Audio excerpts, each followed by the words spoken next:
What's up, everybody? So here's a fun fact for you. You know the Great Pyramid of Giza that was built by the ancient Egyptians some 4,600 years ago? Yeah. Yeah, well, you know how we've always been taught that it was a tomb built for the Pharaoh Khufu with like a slave force of over 100,000 men using nothing more than copper chisels, saws, wood rope ramps, and... fucking will. Yeah, well, turns out none of that shit is true. It's all a guess, literally. Nothing more than a theory, and a shitty one at that. Don't believe me?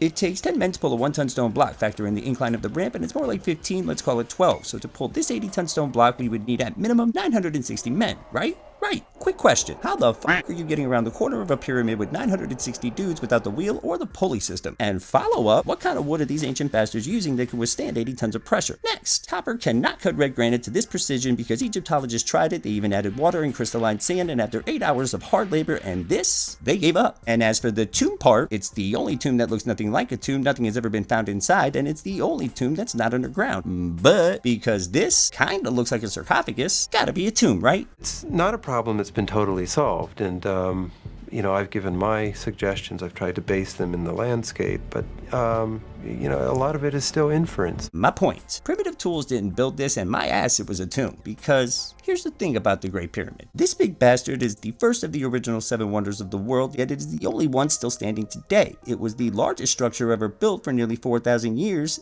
and it was and still is the most accurate. Aligned to true north to within 1/20th of a degree because it sits on 13 acres that was leveled to within 7/8 of an inch, and it was built on a base that is nearly a perfect square, off by only 0.01%. Holy shit. Yet, we have no idea how or why they did it, and our best guess fucking sucks, which means we gotta figure out some new shit. Lucky for us, a few engineers along with some historians and Egyptologists are already on the case, using science rather than speculation, and what they discovered not only fits what we're seeing, but it explains a lot of the shit we can't. The problem? Well, it's pretty shitballs crazy. That being said, stick with me on this one because the way this shit fits is actually pretty intriguing. Enter the power plant theory, which stems from a theory first proposed by engineer Christopher Dunn based on the unexplainable discovery of zinc in the north shaft of the Queen's Chamber and hydrochloric acid in the south shaft, 2 substances that when mixed together produce a fun little chemical called hydrogen, explaining both the mysterious layer of salt that was discovered covering the walls of the Queen's Chamber and the gypsum leaking from the cracks, as both are byproducts of hydrogen mixing with limestone. Next, a few years later, upon visiting the Great Pyramid, maritime engineer John Cadman noticed mysterious cavitation in the ceiling and what looked to be water erosion on the floor of the subterranean chamber. Curious, he studied the diagram of the chamber, noticed something interesting, and quickly concluded the water erosion and cavitation were both caused by a compression wave because the subterranean chamber is actually a hydraulic pump. Fucking crazy, right? Well, not really, because Cadman built a scale model of the chamber, hooked it to a water supply, and wouldn't you know it, the son of a bitch actually began to vibrate. Combine that with the hydrogen being produced in the Queen's Chamber, and the Great Pyramid becomes a coupled oscillator, causing the quartz crystal which are embedded within the red granite to vibrate, producing a gnarly effect known as piezoelectricity, which theoretically, through a powerful enough conductor, say, maybe a giant pyramidion coated in electrum, could become a wireless transmission of power. They could transmit said power to other pyramidions coated in an electrical conductor, say the dozens of obelisks that dot the land of ancient Egypt, explaining how the ancient Egyptians built what no one else could, why they depicted shit they shouldn't have, and why they called it a pyramid.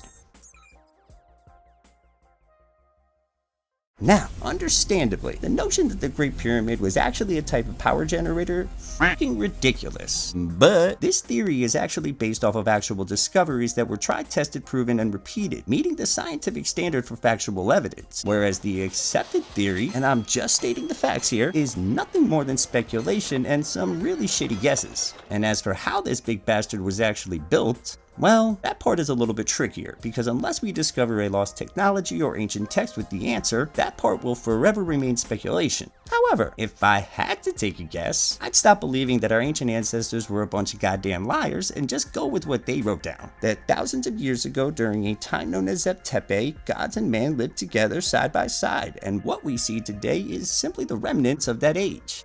But hey, that's just my opinion. I could be wrong. I've been wrong before. What do you think?